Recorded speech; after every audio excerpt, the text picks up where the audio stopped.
As much as we talk about 2050 and the challenge that lies ahead, there is a challenge today. But I have one overwhelming message for all of you today, and that's a degree of optimism. The businesses that seize the day and seize the momentum going forward will win. There will be better businesses for tackling these issues in the right way. Now, Tina said some very kind words about Marks and Spencer. I want to be very clear. I'm not a conjurer. I'm not an alchemist. We've not found some magic way of suddenly becoming a sustainable business. We've taken some important steps on a long, long journey that lies ahead, but they've begun. I also want to be very clear that Marks and Spencer has not found some magic way of avoiding short-term pressure. It's out there.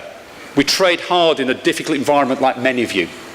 But again, we believe that we're a stronger, better business for tackling these issues in the right, responsible way than wishing them away.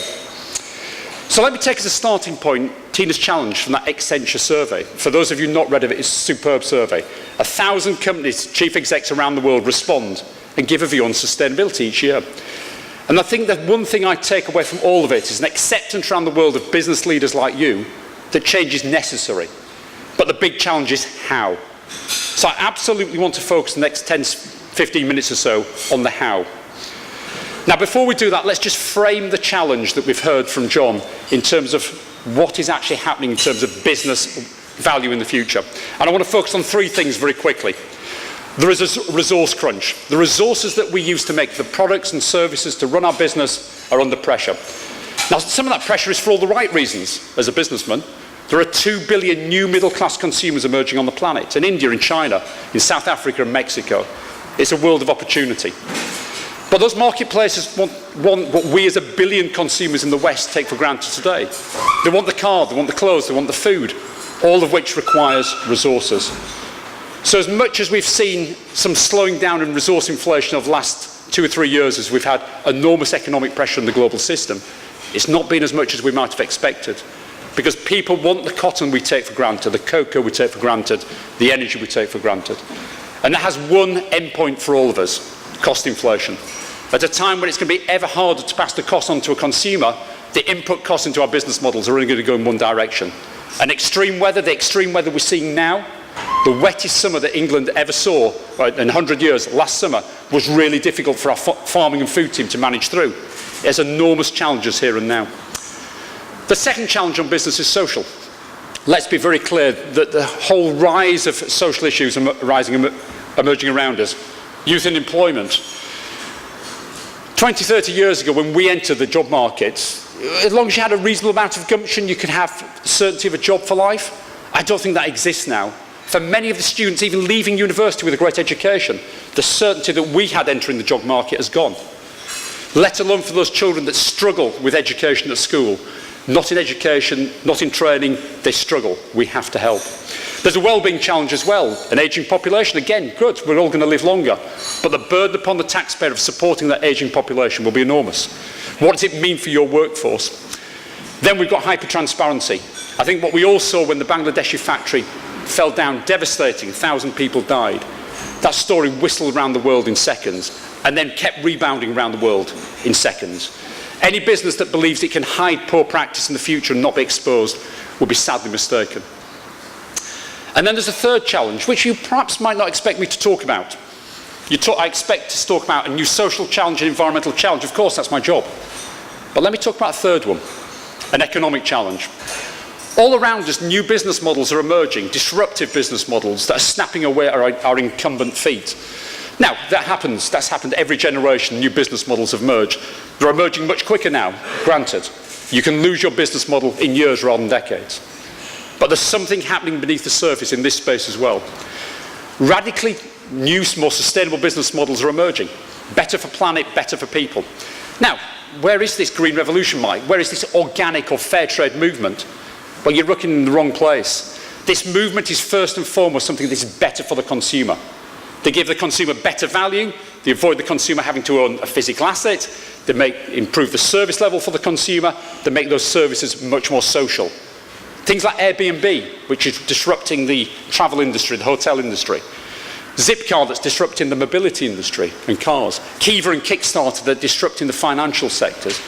They are small today, but once Apple was small, Google was small, Microsoft was small, and they disrupted the economy. So there's a whole new parallel economy, better planet and people emerging. But what we should all be mindful of is better for the consumer, first and foremost. So that's my framing of the challenge, the three things that we need to think through. There's a resource crunch, that's cost. There's a social challenge, there's cost. There's also other challenges for us. And then there's a third challenge about these new economic business models emerging. So how do we respond? And let me just finish by turning to sort of 4 key areas that you as business leaders, we at Marks & Spencer need to be adopting in the future. The first is spotting the signals. It's very easy for now to put your head down and say, consumers are not begging me to become greener.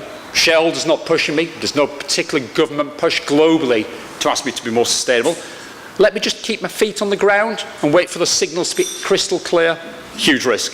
But because behind the weak signals change is happening, what our consumers are saying, the 34 million people that visit our shops every year, we want a greener, better Marks & Spencer, but we ain't going to pay for it. And why should you pay more for a product that hasn't exploited people and planet? Should be a given. Now, we might groan in this room and say that's tough. We've got to pay more for more ethical, responsible supply chains. Consumer is king. They want it all. They expect it to be given to them. Shareholders, are they really pushing us on sustainability at the moment? Probably not. But I actually think the ball's in our court as businesses. The people who invest into us, we need to demonstrate the business case back out to them of being more sustainable. The stories I'll tell in a moment about how Marks & Spencer is extracting value from being more sustainable, we need to present more coherently to those who invest in us. I'm not asking them to tell me what to do. I need to impress them as investors and draw them to me. And then government. It's tough being a government at this moment in time. Let's be very clear. I've gone great trying to change one small part of the global economy, a tiny, tiny fraction of it. To change a whole nation in difficult times is much tougher. I think what as business leaders we would ask of any government is consistency. Give us a consistent pathway that we can invest against in quite difficult times to become greener, and we will. But what I think we'll see around the world is the degree of government inaction will be replaced by sudden lurchers, sudden quite extreme policy movements and regulatory movements that all of us would regret. So I think the ball is in our court again to prove that we can move into a more sustainable future, unprompted, unregulated. Because if we wait for the regulation that we get in 10 years' time, we will all regret it. It will not be good regulation. We have to get on top of it. So, what do we have to do? Those signals are unclear, but you must, as an organisation, be scanning them and working out what they mean for you. That's the first thing. The second thing you need to do is strategy. Marks & Spencer's plan A, because there is no plan B, 180 commitments that we're working on, is a business strategy. No more than not. I handed back to the finance director last year a cheque for £130 million at quite a challenging time for the business. What we say from energy, from packaging, from water use all across the business, handed that money back. It's valuable. We were able to motivate our people again through quite challenging times. Jonathan Glenister, our MD for Ireland, is with me today. We were at the M&S Awards ceremony last night in London, talking to the M&S teams that have won awards for going the extra mile to do community and social environmental work. And the stories were staggering. One lady, Charlotte, in a store of ours up in Leeds, had saved the business £1 million by the simple expedient of relabelling plugs at the end of the day to say, that plug can come out overnight, that plug needs to stay in, it's critical. Now you think, how boring is that? That will save Marks & Spencer £1 million because one person has come up with one idea, inspired by Plan A, that we roll out across our entire store estate to reduce power usage overnight. So you need a strategy going forward. You have to build it on your USP. Marks & Spencer's USP is not your USP. I won't pretend otherwise, but let me just tell you what ours is. 99% of what Marks & Spencer sells in its stores and websites is Marks & Spencer's own product. Private label retailing. That gives us enormous influence about what we present to the customer and how we work with our suppliers, many of whom are here in Ireland. We're able to actually build sustainability into our products. We have an ambition that by 2020, every single one of the products we sell, 2.9 billion items a year, has Plan A built into it. A simple brand promise for our customer that whatever you buy from us is a more sustainable product. You don't need a PhD to understand it. Every product is a better product. So we're exploiting a USP that we have that's inherent in our business model to become sustainable. What yours is will be different. I ask you to look into your business and what it is. The third area of leadership is all about the structures and governance. I reported to the chief exec. Mark's a very busy man. Mark Bolden runs M&S. Out in China this week. I see him roughly once a week because this matters to him. I have that support from the very top of the organisation to drive change. We have the governance structures, the board meetings to make sure it's done. I'm sure many of you do. But the critical message I'll leave to you about this area, the whole area of governance and structure, is all about management information. Every morning, the M&S leadership team get the M&S sales figures on its iPhone. It'll tell us literally by the store how every store has performed yesterday. Every category against yesterday, the day before, the week before, the year before. Huge amount of management information. That's how you run your organisations. What we're building now is an organisation that has the same level of information on its sustainability performance as well. So again, the awards ceremony last night, a lady got an award for being the best Plan A champion across the whole M&S store estate, Madeline, from our Taunton store. She'd worked in a store that was ranked 535th out of 535 M&S mainline stores in the UK on sustainability. And we ranked it on 8 very detailed parameters. They were bottom. She ranked that store up 413 places. Now her story in 1 year, her story is inspirational, but we had the metrics to work out that store was bad, now that store is good. You need that management information. And all the business case that we've built, the value that we're extracting, is based upon that level of granular knowledge. It might not be the sexiest thing to talk about, but it underpins the entire journey to become a sustainable business. And now just let me turn to the final thing that you as leaders need to do, and that's to have the right teams. With the right team, you can achieve anything in life. Given anything that's thrown at you, you can achieve it. We've worked really hard at M&S, not to create a big central team. My team is less than 10 people doing sustainability. To embed capacity in our buying groups, in our food business, our clothing business, our retail operation, in our logistics arms, making sure that we have people embedded in those structures who can do sustainability and spot the value opportunity.